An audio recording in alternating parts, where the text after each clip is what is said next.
कृष्ण हरी हरी जय जय राम कृष्ण हरी हरे जय जय राम कृष्ण हरी हरी जय जय राम कृष्ण हरी हरे जय जय राम कृष्ण हरी हरी जय जय राम कृष्ण हरे हरे जय जय राम कृष्ण हरी हरी जय जय राम कृष्ण राम जय जय राम कृष्ण हरी जय जय राम राम राम जय जय राम हरे हरे जय जय राम हरे हरे जय जय राम जय जय जय जय राम कृष्ण रूप पाहता लोचनी सुख झाले ओ साजनी तो विठ्ठल बरवा बरवा तो विठ्ठल बरवा रूप पाहता लोचनी सुख झाले हो साजनी तो हा विठ्ठल बरवा बरवा तो हा विठ्ठल बरवा तो हा विठ्ठल बरवा तो हा माधव बरवा तो हा विठ्ठल बरवा तो हा माधव बरवा विठ्ठल बरवा तो माधव बरवा तो विठ्ठल बरवा बरवा तो विठ्ठल बरवा तो हा विठ्ठल बरवा तो हा माधव बरवा तो विठ्ठल बरवा तो माधव बरवा तो विठ्ठल बरवा बरवा तो विठ्ठल बरवा हा विठ्ठल बरवा तो हा माधव बरवा तो हा विठ्ठल बरवा बरवा तो हा विठ्ठल बरवा जय जय राम कृष्ण जय जय राम कृष्ण हरे कृष्ण हरी जय जय राम कृष्ण हरे राम कृष्ण जय जय राम कृष्ण हरे कृष्ण जय जय राम कृष्ण हरे राम कृष्ण हरी जय जय राम कृष्ण हरी जय जय राम कृष्ण हरी जय जय राम जय जय राम कृष्ण हरे जय जय राम कृष्ण हरे जय जय राम कृष्ण हरे जय जय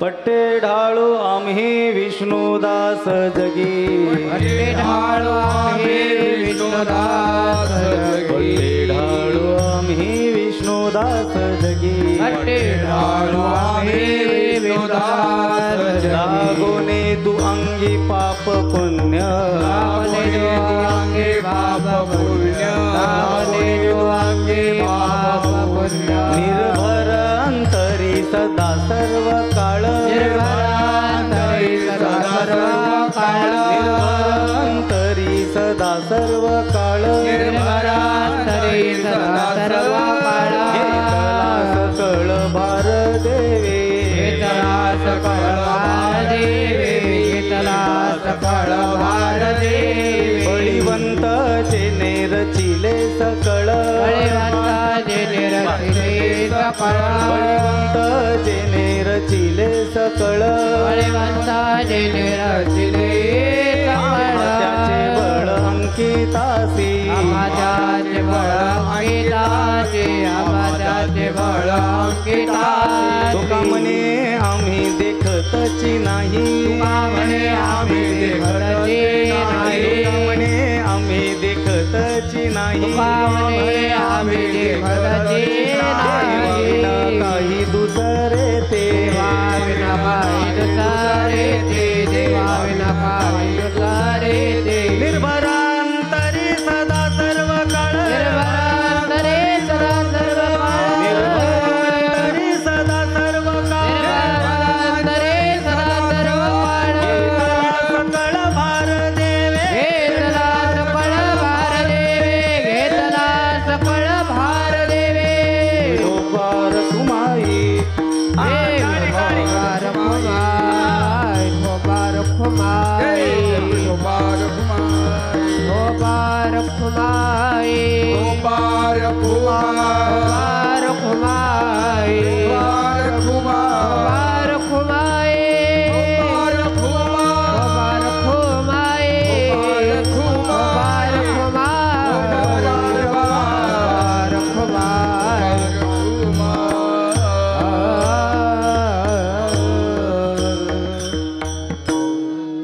विठ्ठल विठ्ठल विठ्ठल विठ्ठल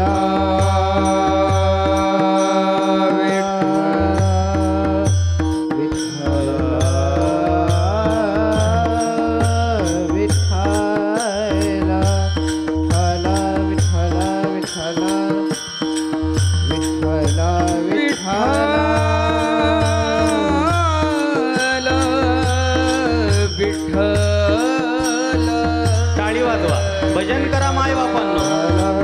ऐसा लाभा जो चुकला तुका मने वाया गेला. टाळी, हा टाळी वाजवा, टाळी वाजवा.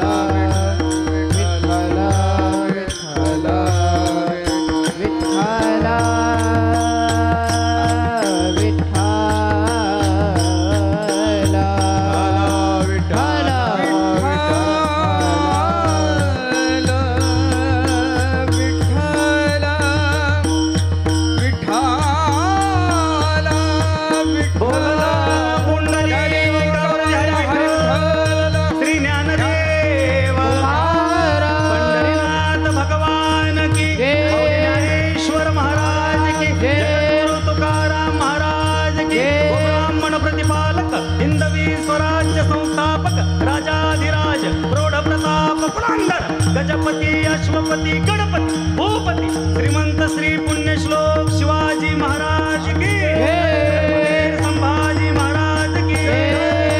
विठ्ठला विठ्ठला विठ्ठला विठ्ठला विठ्ठला विठ्ठला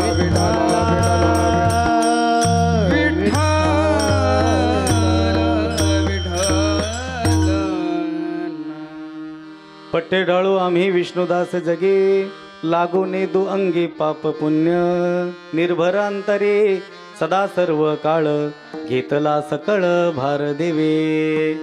भाविक जन हो, प्रस्तुत प्राप्त स्थळी कीर्तन रूपी सेवेसाठी निवडलेली दिव्य अक्षर, जगाच्या पाठीवरती महान संत महान विभूती, देहूचे सुप्रसिद्ध साधू वैराग्याचे मूर्तिमंत पुतळे, हा नाशिवंत देह ज्यांनी सध्या वैकुंठाला नेला, याच्यात काय नवलय हो. वैकुंठातून पुन्हा मृत्यू लोकात माघारी आणला, इतके अधिकार संपन्न असणारे संत, वैराग्य मूर्ती, हिंदुत्वनिष्ठ, तळागाळातल्या समाजाला अंधश्रद्धेतून खिचून बाहेर काढणारे अधिकार संपन्न महात्मे.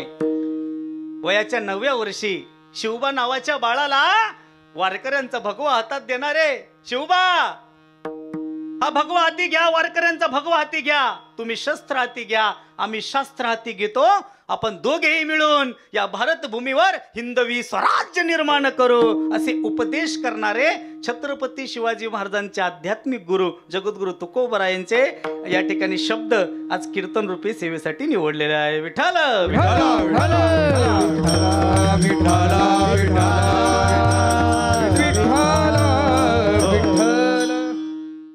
या अभंगामध्ये जगद्गुरु तुकोबराय स्वतःची यथार्थ ओळख सांगतात.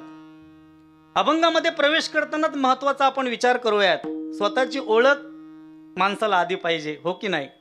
मनुष्य जन्म देवानं इतकं सुंदर आपल्याला दिलंय बघा, नाकाच्या ठिकाणी नाक दिलंय, डोळ्याच्या ठिकाणी डोळे दिले आहेत, किती सुंदर आपल्याला हे शरीर दिलंय.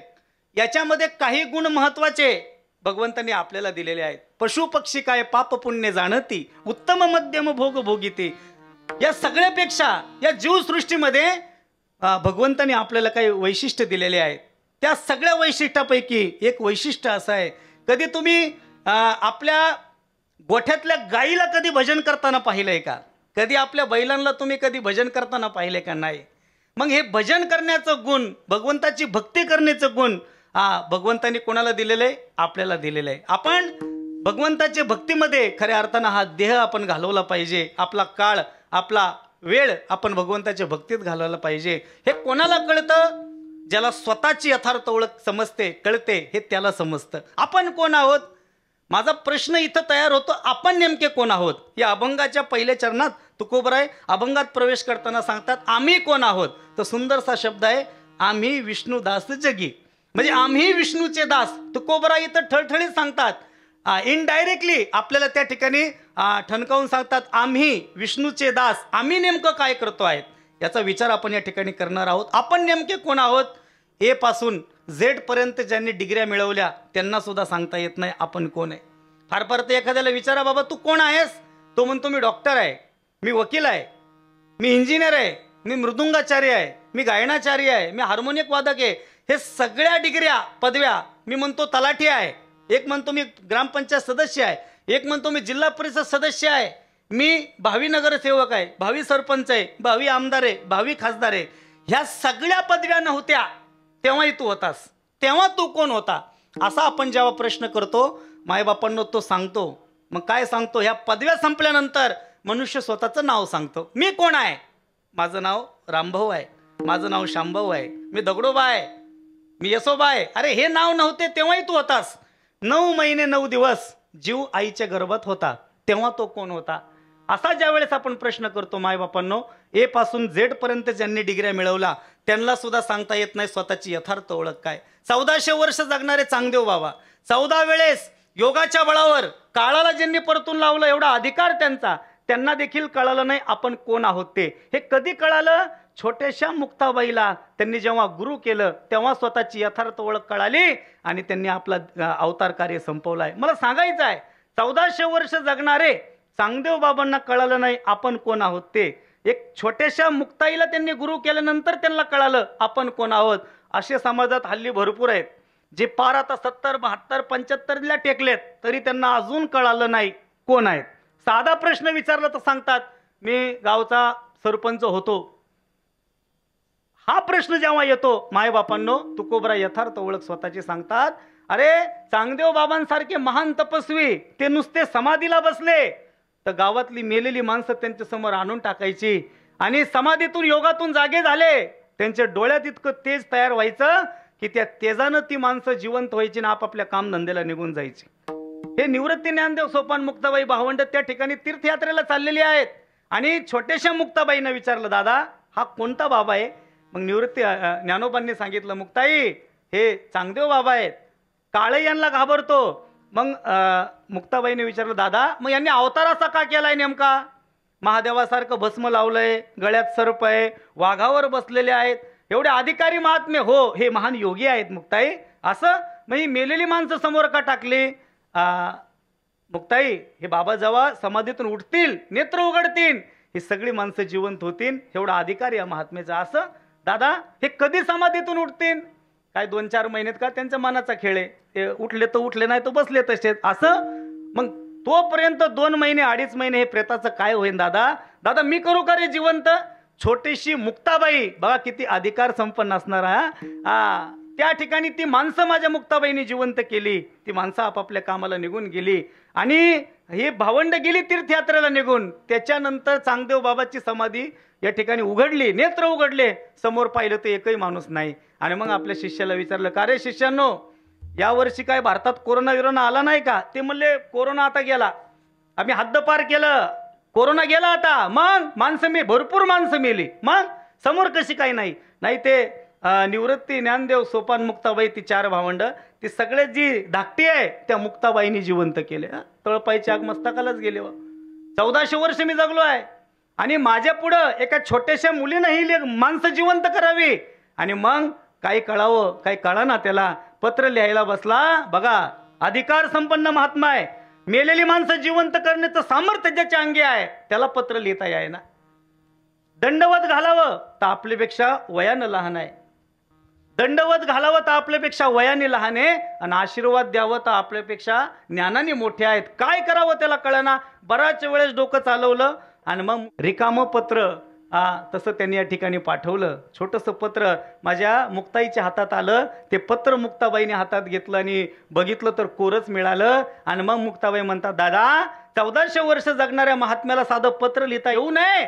दादा चांगदेव अजून कोराच राहिला का रे? माझे ज्ञानोबा म्हणतात, बरं झालं मुक्ताबाई चांगदेव कोरा राहिला, कोऱ्या कागदावर काहीतरी लिहिता येतं. ज्याचा कागदच खराब झालाय त्याच्यावर काय लिहायचं नाही का.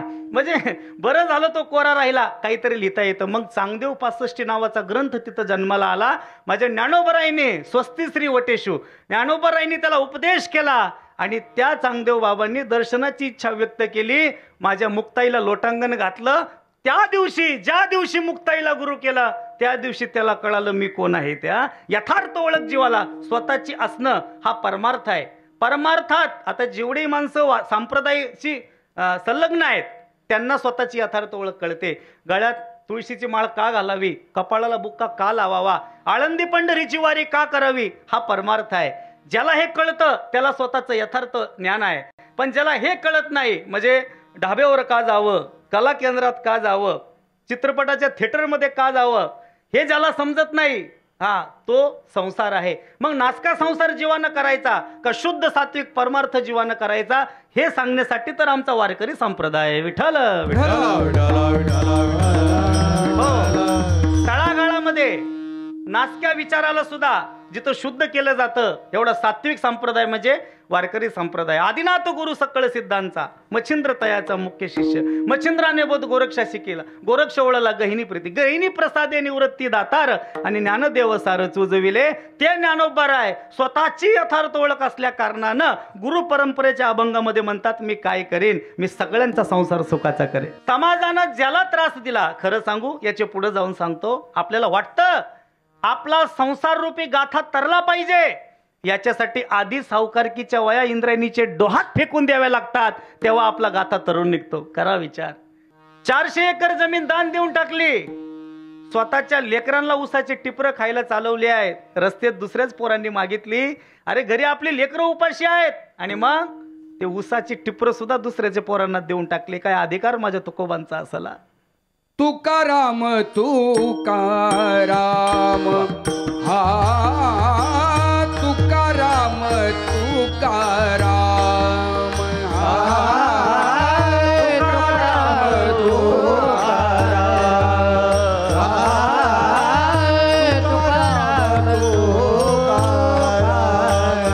नाम घेता कापेयम, नाम घेता कापेयम, नाम घेता कापेयम, नाम घेता कापेयम. धन्य तुकोबा समर्थ, धन्य तुकोबा समर्थ. नाम घेता नाम घेता कापेयम, नाम घेता कापेयम, नाम घेता कापेयम. धन्य तुकोबा समर्थ, धन्य तुकोबा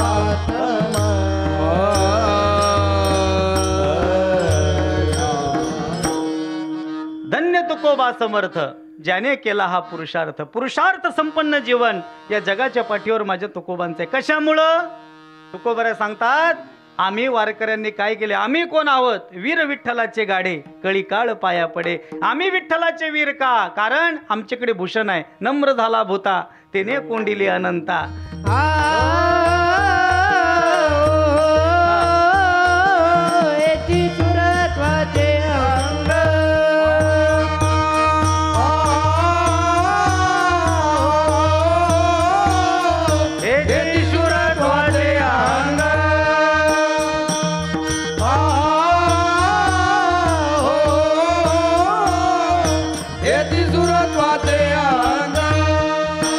हरे आलेला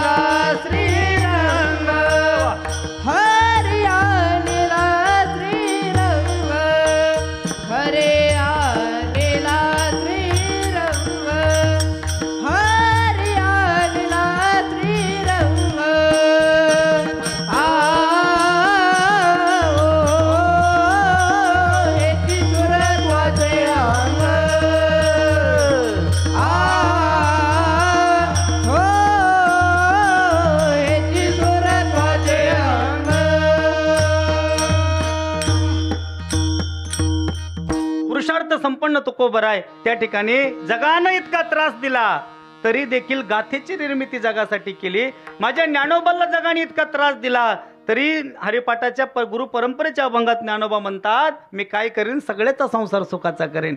ज्याने मला त्रास दिला त्याचा सुद्धा नुसता सुखाचा करणार नाही तर तुमच्या संसारात आनंद सुद्धा भरेल. प्रश्न आहे इथं, सुख आणि आनंद काय वेगळा आहे का? म्हणजे सुख आलं म्हणजे आनंद. एखादा मोबाईल 10-20 हजाराचा घेतला म्हणजे मोबाईल घ्यायचा आनंद आहे आणि त्याच्यासोबत काय आहे, सुख सुद्धा आहे. बरोबर आहे का नाही? सुख सुद्धा आहे. मग सुख आणि आनंद ज्या अर्थी वेगवेगळे शब्द नाही तरी माझे ज्ञानोबा त्या ठिकाणी वेगळे शब्द वापरतात. या अनुषंगानं शब्दांच्या भानगडीत फक्त संतांनी पडावं, आपल्यासारख्या सर्वसामान्य जीवानं शब्दांच्या भानगडीत पडू नये. तुकोबराय म्हणतात ना, आम्ही सदैव सुडके जवळी येतात चोर धाके, जाऊ पुढे भिके कुत्री घर राखती नांदून काहीसे. तुकोबराय म्हणतात, माझ्या घरी चोरी, अरे माझ्या घराची राखण माझी कुत्री करतात आणि चोरी करून करणार काय? आम्हा घरी धन शब्दांचीच रत्ने, शब्दांचीच शस्त्रे यत्ने करू, शब्दची आमुचे जीवीचे जीवन, शब्द वाटू धन जन लोका. तुका म्हणे पहा शब्दची हा देव आणि शब्दांची गौरव पूजा करू. एखाद्याला फेकून मारायचं झालं तरी शब्दच मारू.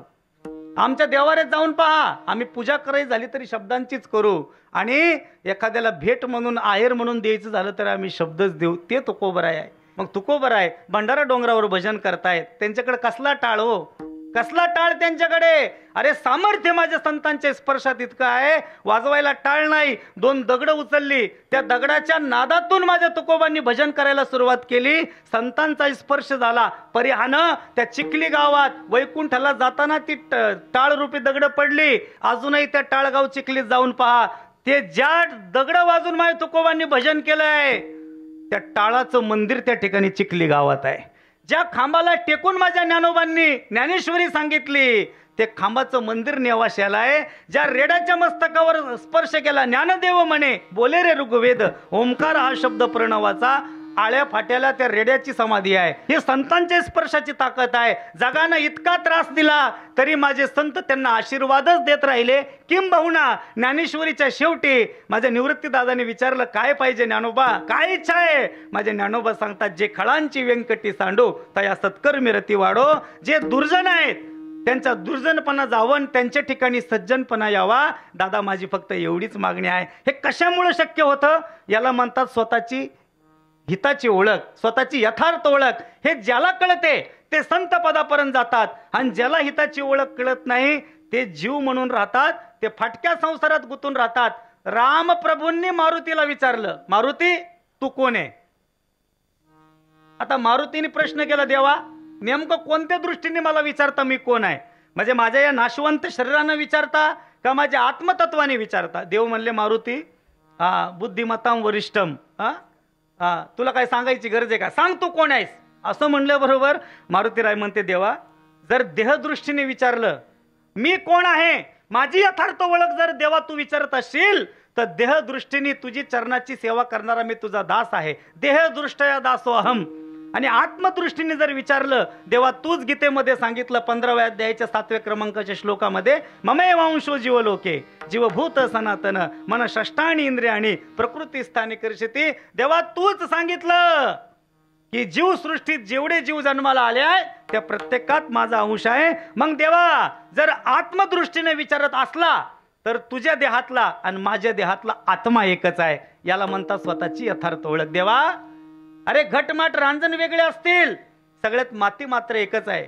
बटाट्याची चव, लसणाची चव, आल्याची चव, कांद्याची चव वेगळी असेल, सगळ्यात पाणी मात्र एकच आहे. मणी वेगवेगळे असतील, सगळ्यात दोरा मात्र एकच आहे. देवा तुझी माझी जात वेगळी असेल, पंथ वेगळा असेल, संप्रदाय वेगळा असेल, पण तुझ्या माझ्यातलं आत्मतत्व एकच आहे. याला म्हणतात स्वतःची यथार्थ ओळख. विठ्ठल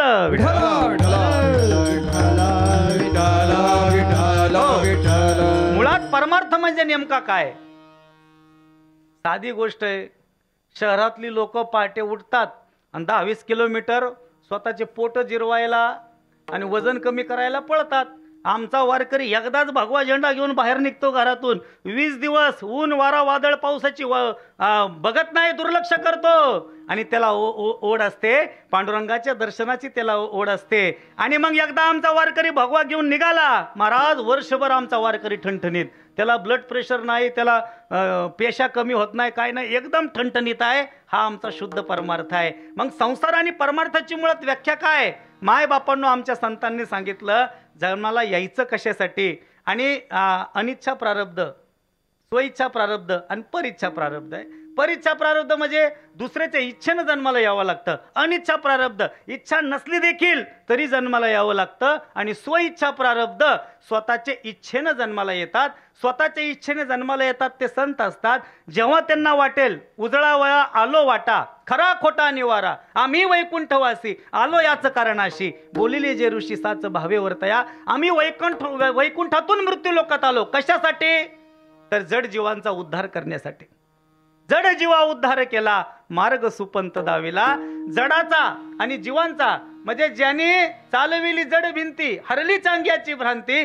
जडाचा उद्धार, मुडाचा उद्धार, भिंत देखील चालवली आहे, ते भिंतीचाही उद्धार केला.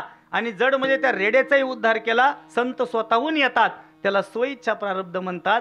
हा परमार्थ आहे. जीवाला यावंच लागतं. अनिच्छा प्रारब्ध आहे. इच्छा नसली तरी तुम्हा आम्हाला जन्माला यायचंय. कसं? अगा कर्मे जे उरावे, तै ते सुख दुःख ते फळा यावे, आणि तया ते भोग यावे देहा एक. माऊली ज्ञानेश्वरीमध्ये म्हणतात, मागील जन्मात तुमचे कर्म जर शिल्लक राहिले आहेत, ते कर्म फेडण्यासाठी मृत्यू लोकात तुम्हाला जन्माला यावंच लागेल, यावंच लागेल, यावंच लागेल. केले कर्म झाले तेची भोगाले, वा वा. केले कर्म झाले तेची भोगाले, केले कर्म झाले तेची भोगाले, केले कर्म झाले तेची भोगाले.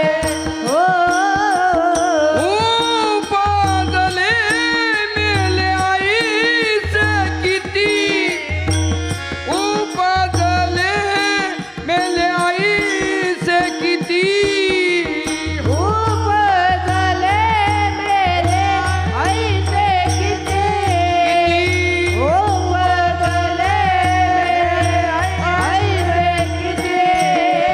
हरिमुखी गाता हर परिचिता, हरिमुखी गाता हर परिचिता, हरिमुखी गाता हर परिचिता, हरिमुखी गाता हर परिचिता, हरिमुखी गाता हर परिचिता, हरिमुखी गाता हर परिचिता, हरिमुखी गाता हर परिचिता, हरिमुखी गाता हर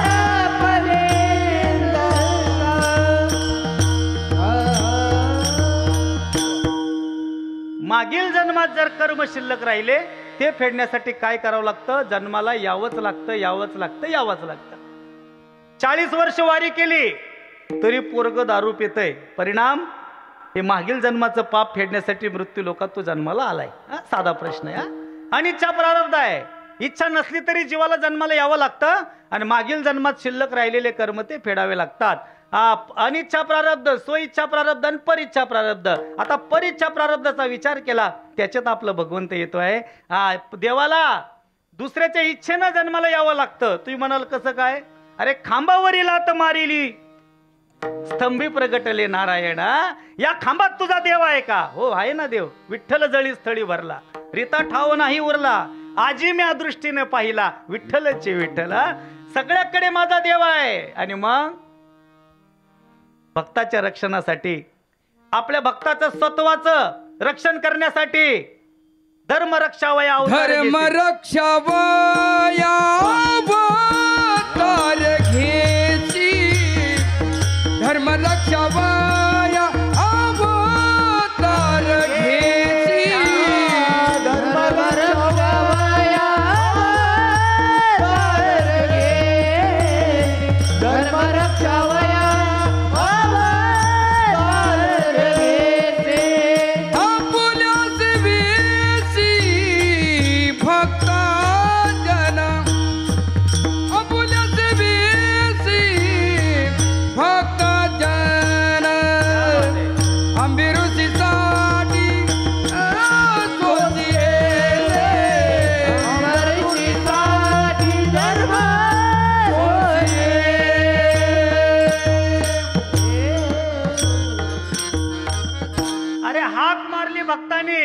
या खांबात माझा देव आहे.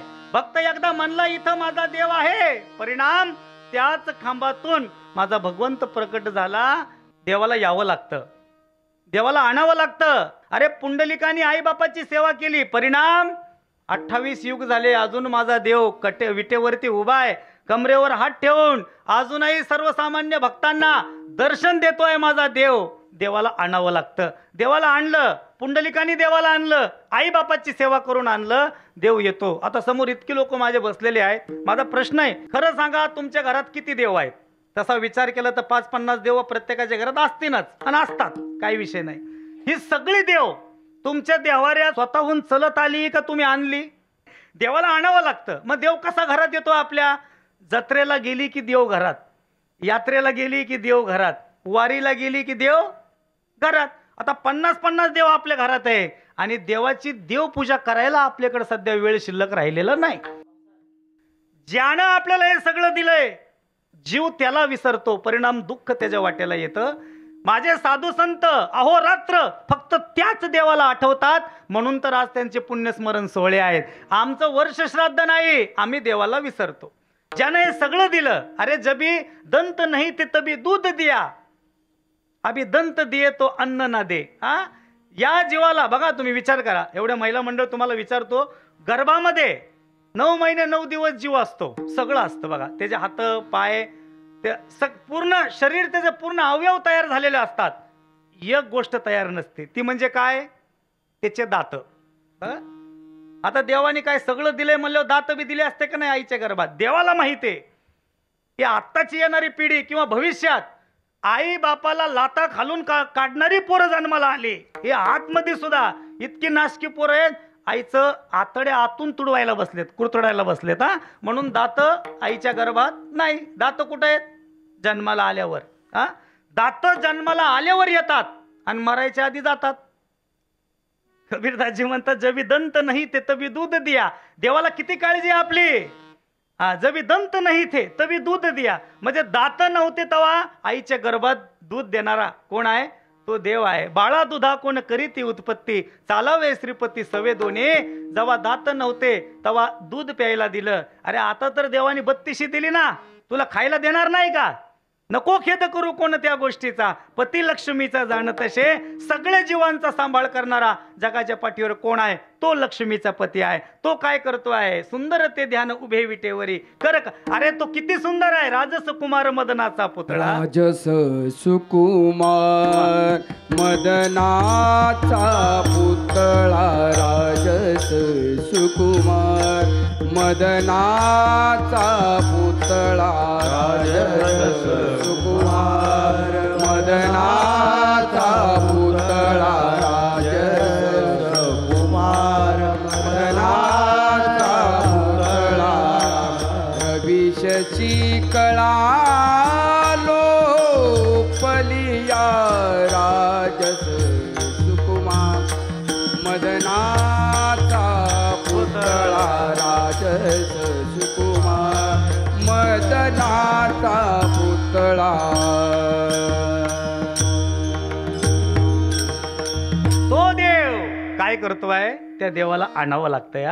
ही परीक्षा प्रारब्धाचे विषय आहे. आणि म्हणून माय बापांनो, हितच ज्ञान ज्या जीवाला नसेल त्या जीवाच्या वाट्याला दुःख येतं. माझा विषय इथं चाललेला होता. म्हणून संतांनी साऱ्या जगाचं दुःख सहन केलं, आईबापांनी देहांत प्राश्चित ज्ञानोबांचे केलं, तरी देखील जगाच्या कल्याणासाठी चांगदेव 65 अमृतानुभव, हरिपाठ आणि ज्ञानेश्वरी ग्रंथाची निर्मिती केली. वयाच्या 22व्या वर्षी स्वतःचा अवतार कार्य संपवला. हा परमार्थ आहे ना. अरे परमार्थात मरावं वाटतं आणि संसारात जगावं वाटतं. ऐका, हिताचं ज्ञान असल्यामुळे नेमकं जगायचं कसं? अरे 72 वर्षाचं म्हातारं कोर्टामध्ये पिटिशन दाखल करतंय स्वतःच्या भावाच्या विरोधात. ज्याचं मरायचं वय झालं तो आता कोर्टात जाऊन वाद घालतोय. मग जन्माला आलो कसं हेच जर आपल्याला कळलं नाही, हे दुःखाला कारणीभूत आहे. 15 वर्षाचे ज्ञानोबा पंढरपूरला गेले, हात जोडले, देवा आता माझं अवतार कार्य संपलं, मला समाधी दे. बघा बघा परमार्थ किती उच्च कोटीचा असतो. 15 वर्षाच्या पोराला समाधी घ्यावी वाटते, हा आमचा शुद्ध परमार्थ आहे. 42 वर्षाचे तुकाराम महाराज वैकुंठाला जातात, हा आमचा परमार्थ आहे. 32 वर्षाचे स्वामी विवेकानंद स्वतःचा देह या ठिकाणी अवतार कार्य संपून निघून जातात, हा परमार्थ आहे. 23 वर्ष 5 महिने 26 दिवसाचा भगतसिंग या भारत देशासाठी स्वतःचा देह अर्पण करतोय, हा परमार्थ आहे. त्या भगतसिंगासोबत आपलाच महाराष्ट्रातला सुखदेव नावाचा राजगुरू नावाचा एक वाघ होता. अरे तारुण्यामध्ये त्याग शोभतो, त्यागानं तारुण्य शोभतो, हा परमार्थ आहे. 15 वर्षाचे ज्ञानोबा पंढरपूरला गेले, देवा मला समाधी दे. पांडुरंग म्हणतात, देव म्हणतात, ज्ञानोबा ही काय समाधी घ्यायचं वय का? ही काय समाधीची वेळ आहे का? अजून जगाचं कल्याण करण्यासाठी काही दिवस थांबा. देवा तुझ्या विनंतीसाठी काही दिवस थांबतो. ज्ञानोबा ग्रंथाची निर्मिती करा, जगाचं कल्याण करा.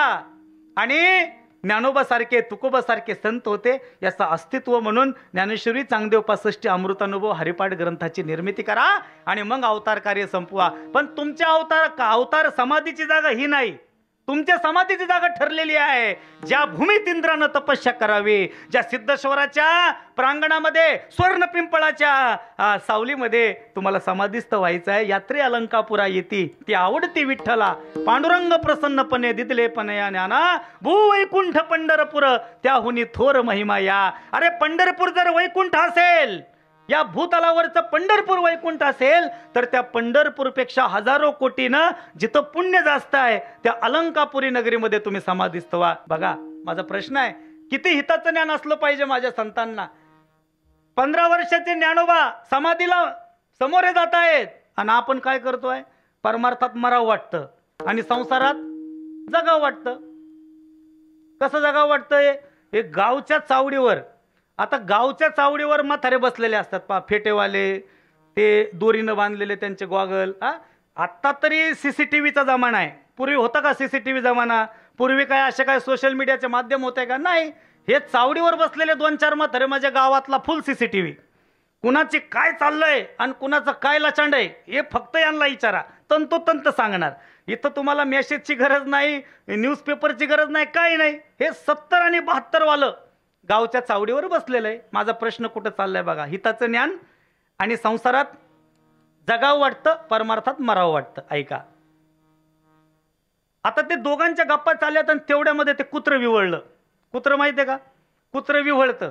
आता कुत्रं इवळल्यावर काय म्हणतात काही लोक गावातल्या, जरा कसनुक इवळतं कुत्रं. ते इवळल्यावर काय म्हणते 2-4 जण, कुणाचा तरी गावात नंबर आज लागला. हे 70 वाला 72 वाल्याला म्हणतंय अख्खं गाव पुढं लावलंय आणि तुझाच नंबर दिसतोय. मग जरा नीट झोपताना रात्री हे 72 वाला 70 वाल्याला म्हणतंय, ज्याच्या कवटीला दात राहिला नाही, ज्याचा खुबा मनगटातून म्हणजे मनक्यातून हालायला लागलाय, हे 72 वाला 70 वाल्याला म्हणतंय, ए अरे मरतीन माझे दुश्मन, अजून 5-25 वर्ष तर सहज जगन. माझा प्रश्न आहे, 72 वर्षाच्या म्हाताऱ्याला अजून 25 वर्ष जगावं वाटतं आणि 15 वर्षाच्या ज्ञानोबाला समाधी घ्यावी वाटते. हा आमचा शुद्ध आणि सात्विक परमार्थ आहे. ऐका, अरे चित्रपटाचं गाणं आलं, एखादं किती भारी गाणं असू द्या, 2दा 3दा 4दा 5दा ऐकलं की कानाला असं बोर झाल्यावाने वाटतं, नको नको वाटतं ते. आज 750 वर्ष झाले, अजूनही आमच्या कीर्तन परंपरेची सुरुवात रूप पाहता लोचनी अभंगानं आहे. रोज ऐकावं, कानाला गोडच वाटावं, एवढा शुद्ध आमचा परमार्थ आहे. चित्रपटाचं गाणं दुसऱ्यांदा नीट ऐकू वाटत नाही, पण रोज आम्ही आमच्या गावगावच्या मंदिरामध्ये हरिपाठ चालू आहे सुंदर, रोज हरिपाठ ऐकावा आणि आमचं मन तृप्त व्हावं. एवढी सात्विकता कशात आहे? तर आमच्या वारकरी संप्रदायामध्ये आहे. हा शुद्ध आणि सात्विक परमार्थ आहे. माझा प्रश्न आहे, 15 वर्षाची ज्ञानोबा समाधी जर मागत असतील, हा परमार्थ आहे. आणि असाच परमार्थ माझ्या छत्रपती शिवाजी महाराजांनी केला. त्या सह्याद्रीच्या दऱ्याखोऱ्यामध्ये 5 सुलतानी सत्ता या महाराष्ट्राच्या उरावर नाचत असताना नव्हता स्वधर्माचा स्वाभिमान, नव्हता परंपरेचा अभिमान. आणि मग त्या परंपरेमध्ये 18 पगड जातीतले वाणी वंजारी लोहार चांबार स्वर्णकार तेळी माळी धनगर साळी 18 पगड जात. अरे एकालाही मिशी फुटली नाही आणि एकाच्या अंगावर कपडे नाही, लंगोटी नेसलेली पोरं खेळता खेळता पळता पळता सह्याद्रीच्या खांद्यावरून सहज सहज खेळता. कोणाला माहित नाही कुठे चाललात माहित नाही, कुठे चाललात माहित नाही. अरे आडदांड ताकदीची ती पोरं पोहोचली सह्याद्रीच्या खांद्यावर, त्या रायरेश्वराच्या पठारावर. त्या रायरेश्वराच्या किल्ल्यावर गेल्यानंतर त्या ठिकाणी रायरेश्वर महादेवाच्या गाभाऱ्यात गेली. बघा, तरणी वांड पोरं, एकाचे सगळे लंगोटी नेसलेली, मिसुरडी न फुटलेली पोरं. तारीख होती 27 एप्रिल 1645 वार होता मंगळवार.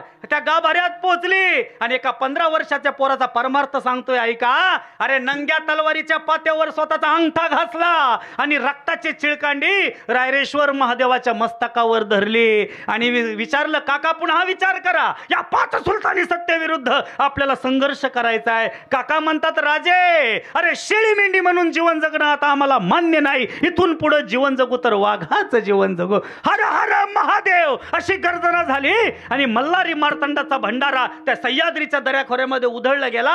हिंदवी स्वराज्य व्हावे हेतू श्रींची इच्छा. 27 एप्रिल 1645 ला वयाच्या 15व्या वर्षी स्वराज्य संकल्पनेची शपथ छत्रपतींनी घेतली. याला म्हणतात परमार्थ. विठ्ठल विठ्ठल.